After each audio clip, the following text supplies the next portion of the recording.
ಉಪದೇಶಿಸುವವನು, ನಮ್ಮ ದೇಹದ ನಾನಾ ಬಲಹೀನತೆಗಳನ್ನು ಗುಣಪಡಿಸುವನಾದಂಥ ನಮ್ಮ ಕರ್ತನಾದ ಯೇಸು ಕ್ರಿಸ್ತನ ಅತ್ಯಧಿಕವಾದ ಕೃಪೆಯು ಸಮಾಧಾನವು ತಮಗೂ ತಮ್ಮ ಕುಟುಂಬದ ಪ್ರಿಯರೆಲ್ಲರಿಗೂ ಉಂಟಾಗಲಿ. ಹೃದಯಂಗಮ ಮಾತೆನ್ನುವ ಈ ಮುಂಜಾನೆ ವಾಕ್ಯ ಧ್ಯಾನದ ಸರಣಿಯಲ್ಲಿ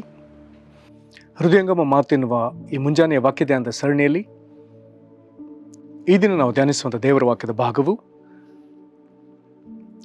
ಲೂಕನು ಬರೆದ ಸುವಾರ್ತೆ 5ನೇ ಅಧ್ಯಾಯ 15ನೇ ವಚನ. ಲೂಕನು ಬರೆದ ಸುವಾರ್ತೆ 5:15.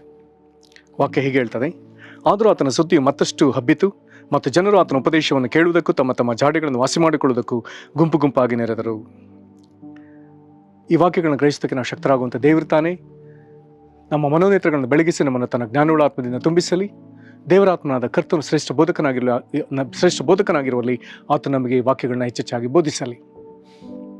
ನಾವೀಗ ಓದಿ ಕೇಳಿದಂಥ ಈ ವಾಕ್ಯದ ಭಾಗ ಬಹಳ ಪರಿಚಿತವಾದಂಥ ಭಾಗ. ಇಲ್ಲಿ ಯೇಸು ಕ್ರಿಸ್ತನ ಬಳಿಗೆ ಒಬ್ಬ ಕುಷ್ಠರೋಗಿ ಬಂದಿದ್ದಾನೆ. ಆತನಿಗೆ ಅಡ್ಡ ಬಿದ್ದು ಆತನ ಬಳಿ ಒಂದು ಪ್ರಾರ್ಥನೆ ಮಾಡ್ತಾನೆ. ನಿನಗೆ ಮನಸ್ಸಿದ್ರೆ ನಾನು ಶುದ್ಧ ಮಾಡಿ ಎಂಬುದಾಗಿ ಕೇಳ್ತಾನೆ. ಯೇಸು ಕ್ರಿಸ್ತನು ಆತನ ಮೇಲೆ ಆತನನ್ನು ಕಂಡು ಮನಮರುಗಿ ತನ್ನ ಕೈಚಾಚಿ ಅವನನ್ನು ಮುಟ್ಟಿ ನನಗೆ ಮನಸ್ಸುಂಟು ಶುದ್ಧವಾಗು ಅಂತಾನೆ. ಕೂಡಲೇ ಅವನಿಗೆ ಕುಷ್ಠ ಹೋಗಿ ಅವನು ಶುದ್ಧನಾಗ್ತಾನೆ. ನಂತರದಲ್ಲಿ ಮೋಶೆ ಧರ್ಮಶಾಸ್ತ್ರದಲ್ಲಿ ಹೇಳಿರುವಂಥ ಶುದ್ಧಾಚಾರದ ವಿಧಿವಿಧಾನಗಳನ್ನ ಆತನು ಯಾಜಕನ ಬಳಿ ಹೋಗಿ ನೆರವೇರಿಸುವಂತೆಯೂ ಇದು ಜನರಿಗೆಲ್ಲ ಸಾಕ್ಷಿ ಆಗುವಂತೆ ಮಾಡುವುದಕ್ಕೆ ಆತನನ್ನು ಕಳಿಸಿಕೊಡ್ತಾನೆ. ಜೊತೆಗೆ ಒಂದು ಅಪ್ಪಣೆಯೊಂದಿಗೆ ಕಳಿಸ್ತಾನೆ, ಯಾರಿಗೂ ಇದನ್ನು ಹೇಳಬೇಡ.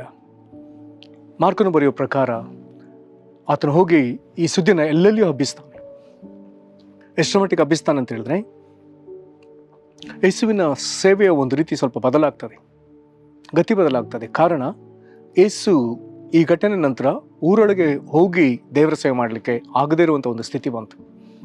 ಕಾರಣ, 4 ದಿಕ್ಕುಗಳಿಂದ ಜನ ಬರ್ತಾ ದೊಡ್ಡ ಜನ ಸಮೂಹ ಸೇರಿ ಬರ್ತಾ ಇದ್ದರಿಂದ ಯೇಸುವಿಗೀಗ ಊರ ಹೊರಗಿನ ವಿಶಾಲವಾದ ಮೈದಾನಗಳು, ಈತನ ಎತ್ತರದಲ್ಲಿ ಕುಳಿತು ಮಾತನಾಡುವಂತೆಯೂ ಜನರು ಮಿಕ್ಕವರು ವಿಶಾಲ ಮೈದಾನದಲ್ಲಿ ಕುಳಿತು ಉಪದೇಶವನ್ನು ಕೇಳಿಸಿಕೊಳ್ಳುವಂತೆಯೂ ಮತ್ತು ಈತನಿಂದ ಸ್ವಸ್ಥತೆ ಬಿಡುಗಡೆಯನ್ನು ಹೊಂದಿಕೊಳ್ಳುವಂತೆಯೂ ಈಗ ಊರ ಹೊರಗಿನ ಸ್ಥಳಗಳಲ್ಲಿ ಅವರೆಲ್ಲರೂ ಕೂಡಿ ಬರ್ತಾಯಿದ್ರು. ಊರ ಹೊರಗೆ ಮಹಾ ಸಭೆಯು ಕೂಡಿ ಬರ್ತಾಯಿತ್ತು. ಇದು ಈ ಒಬ್ಬ ಕುಷ್ಠರೋಗಿ ಗುಣವಾದ ಕೂಡಲೇ ನಡೆದ ಸಂಗತಿ. ಅದನ್ನು ಲೂಕ ಬರೆಯುವಾಗ ಹೇಳ್ತಾನೆ, ಜನರು ಇದಕ್ಕಾಗಿ ಗುಂಪು ಗುಂಪಾಗಿ ನೆರೆತಿದ್ರು ಎಂಬುದಾಗಿ. ಇಲ್ಲಿ ಈಗ ಯೇಸುವಿನ ವಿಷಯ ಕೇಳಿದ ಜನರು ಗುಂಪು ಗುಂಪಾಗಿ ಬರುವಾಗ 2 ಉದ್ದೇಶಗಳನ್ನ ಇಟ್ಟುಕೊಂಡು ಯೇಸುವಿನ ಬಳಿಗೆ ಬಂದಿದ್ದಾರೆ. ಒಂದು, ಜನರು ಆತನ ಉಪದೇಶವನ್ನು ಕೇಳುವುದಕ್ಕೂ, ನಂತರದಲ್ಲಿ ತಮ್ಮ ತಮ್ಮ ಜಾಡಿಗಳನ್ನು ವಾಸಿ ಮಾಡಿಕೊಳ್ಳುವುದಕ್ಕೂ. ಬಹಳ ಪ್ರಾಮುಖ್ಯವಾದ ಒಂದು ವಿಷಯ. ಸ್ವಸ್ಥತೆ ಆಗಬೇಕೆನ್ನೋದು ನಿಜ, ಆದರೆ ಸ್ವಸ್ಥತೆ ಆಗುವುದಕ್ಕೆ ಒಂದು ದೊಡ್ಡ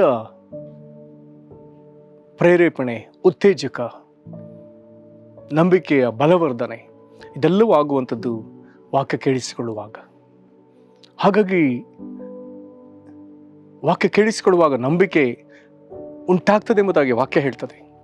ಯೇಸು ಕ್ರಿಸ್ತನು ಸಹ ಪೇತ್ರನಿಗೆ ರಾಶಿ ಮೀನು ದೊರಕುವಂತೆ ಮಾಡೋದಕ್ಕೆ ಮೊದಲು ಆತನು ಎಷ್ಟೋ ಹೊತ್ತು ಉಪದೇಶ ಮಾಡಿ ನಂತರದಲ್ಲಿ ಪೇತ್ರನಿಗೆ ಸಮುದ್ರದ ಆಳಕ್ಕೆ ಹೋಗ್ಲಿಕ್ಕೆ ಹೇಳ್ತಾನೆ.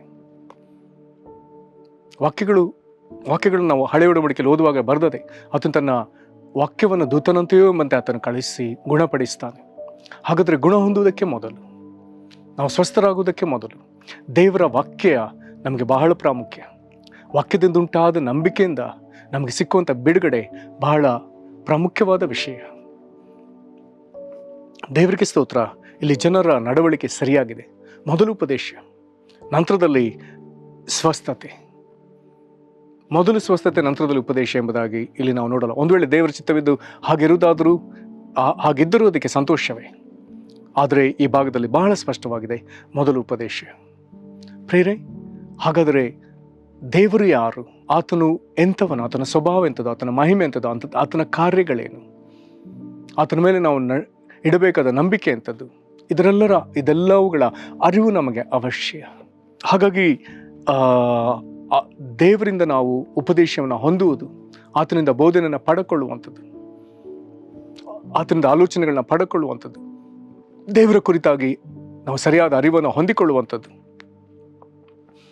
ಆತನ ವಾಕ್ಯಗಳಿಂದ ಉಂಟಾದ ನಂಬಿಕೆಯಲ್ಲಿ ನಾವು ವೃದ್ಧಿಯಾಗುವಂಥದ್ದು ಬಹಳ ಅವಶ್ಯ. ಇದು ನಮ್ಮನ್ನು ದೇವರ ಹತ್ತಿರಕ್ಕೆ ನಮ್ಮನ್ನು ನಡೆಸುವಂಥದ್ದು. ಹಾಗಾಗಿ ವಾಕ್ಯೋಪದೇಶ ಮೊದಲು, ನಂತರದಲ್ಲಿ ಆತನಿಂದ ಹೊಂದಿಕೊಳ್ಳುವಂಥ ಅದ್ಭುತಗಳು. ಇದು ನಮಗಾಗಲೇಬೇಕು. ಮಾರ್ಕ 16:20 ಅಂದರೆ ಮಾರ್ಕನ ಸುವಾರ್ತೆಯ ಕೊನೆಯ ಅಧ್ಯಾಯದ ಕೊನೆಯ ವಚನದಲ್ಲಿ ಬರೆದದೆ, ಅವರು ಇತ್ತಲಾಗಿ ಹೊರಟು ಎಲ್ಲೆಲ್ಲಿಯೂ ಸುವಾರ್ತೆಯನ್ನು ಸಾರಿದರು. ಕರ್ತನವರು ಕೂಡ ಕೆಲಸ ಮಾಡುತ್ತಾ ಸೂಚಕಾರ್ಯ, ಅದ್ಭುತ ಕಾರ್ಯ, ಮಹತ್ಕಾರ್ಯಗಳಿಂದ ಸುವಾರ್ಥ ವಾಕ್ಯವನ್ನು ಬಲಪಡಿಸ್ತಾ ಇದ್ದನು. ಹಾಗಾದರೆ ಮೊದಲು ಶಿಷ್ಯರು ಹೋಗಿ ಸುವಾರ್ತೆ ಸಾರಿದ್ರು. ಅವರು ಸಾರಿದ ಸುವಾರ್ತೆ ಅದಕ್ಕೆ ದೇವರ ಮಹಿಮೆ ಹೀಗೆ ವ್ಯಕ್ತವಾಗ್ತದೆ ಎಂಬುದಾಗಿ ಕರ್ತನವರು ಕೂಡ ಕೆಲಸ ಮಾಡುತ್ತಾ ತೋರ್ಪಡಿಸಿದ ಹೇಗೆ ಅದ್ಭುತ ಕಾರ್ಯ, ಸೂಚಕಾರ್ಯ, ಮಹತ್ಕಾರ್ಯಗಳಿಂದ. ಅಪೊಸ್ತಲರ ಕೃತ್ಯ 4ನೇ ಅಧ್ಯಾಯ ನೋಡುವಾಗ ಅಲ್ಲಿ ರೋಗ ಸ್ವಸ್ಥತೆ ಅಥವಾ ರೋಗ ಶಾಂತಿ ಅನ್ನುವಂಥ ಪದವನ್ನು ಸಹ ನಾವು ಓದ್ಬೋದು. ದೇವರಿಗೆ ಸ್ತೋತ್ರ. ಹಾಗಾದರೆ ಇದು ದೇವರ ಕಾರ್ಯ ರೀತಿಯಲ್ಲಿ ಇದು ಸರಿಯಾದ ಸಂಗತಿ.